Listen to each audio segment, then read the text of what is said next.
وَاعْتَصِمُوا بِحَبْلِ اللَّهِ جَمِيعًا وَلَا تَفَرَّقُوا, کہ اللہ کی رسی کو مضبوطی سے پکڑیے. اللہ کی رسی ہے قرآن اور صحیح حدیث, اور آپس میں نہ بٹے.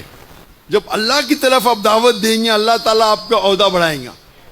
اپنی طرف دیں گے تو کوئی فائدہ نہیں. شاید دنیا میں آپ کو تھوڑا فائدہ ہو, آخرت میں نہیں. اور اگر دعوت دیں گے قرآن کی طرف دو. اگر آپ مدینہ سے فارغ ہیں اور کہتے ہیں مدنی مجھے کوئی اعتراض نہیں, آپ دیوبند سے فارغ ہیں دیوبندی کہتے ہیں کوئی اعتراض نہیں, لیکن قرآن میں کیا لکھا ہے؟ قال اننی من المسلمین, کہو کیا مسلم ہے. اگر ہم ایک ہو جائیں گے اور اللہ کے رسول کی اطاعت کریں گے, قرآن اور صحیح حدیث پہ عمل کریں گے, تو دیکھیں گے ہم پھر سے عروج پہ جائیں گے. میں صرف ایک بات کہنا چاہتا ہوں کہ جب آپ دعوت دیتے ہیں, ہم دیکھیں گے جتنے دیگر فرقے ہیں اس میں 95% یکسانیت ہے, 3, 4 یا 5% اختلاف ہے. جو قرآن کی آیت ہے ماسٹر کی آف دعویٰ میں ہمیشہ کہتا ہوں, سورہ عمران سورہ نمبر 3 آیت نمبر 64, تعالوا الی کلمۃ سواء بین بینکم, آؤ ہم اس بات کی طرف جو آپ اور ہم میں یکساں ہے.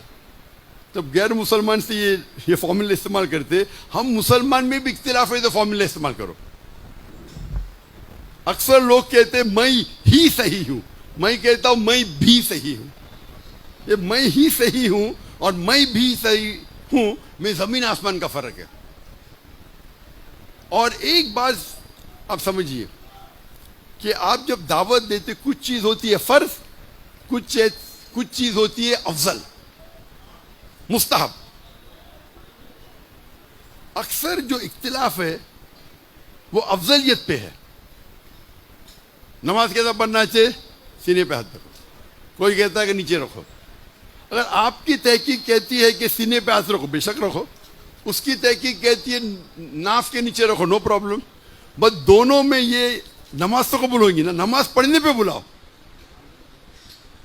ہم کیا کرتے, افضلیت کی پہ جھگڑا کرتے اور فتنہ کرتے. قرآن میں لکھا ہے فتنہ قتل سے زیادہ خراب ہے. میں یہ نہیں کہتا ہوں کہ آپ جہاں آپ کو عمل کرنا ہے, میں عمل میں بہت شدت ہوں, آپ جانتے نہیں مجھے. اکثر لوگ جب میں عمل میں بہت شدت ہوں, کوئی بھی ہو میں ہٹتا نہیں ہوں. دیکھو پینٹ پہنتا ہوں, میرا ٹراؤزر ٹھکنے کے اوپر ہے. اختلاف ہے, کچھ کہتے ہیں کہ سنت ہے, کچھ کہتے ہیں فرض ہے. امام ذہبی کہتے ہیں گناہ کبیرہ نیچے رکھیں گے, تو میں مانتا ہوں گناہ کبیرہ ہے. میں لیکن ٹھوسوں گا نہیں, آپ کہتے ہیں سنت ہے, نو پرابلم. ارے سنت تو فالو کرو. اس پہ جھگڑا نہیں کروں گا, جھگڑا کروں گا توحید پہ.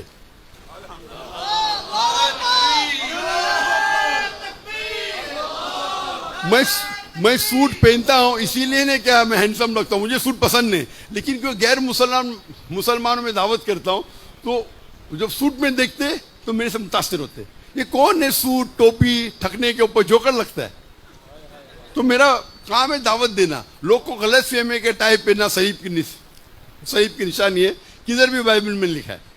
ہمیں کچھ بھی حرام نہیں کرنا چاہیے دعوت دینے کے لیے, ایک بھی نہیں.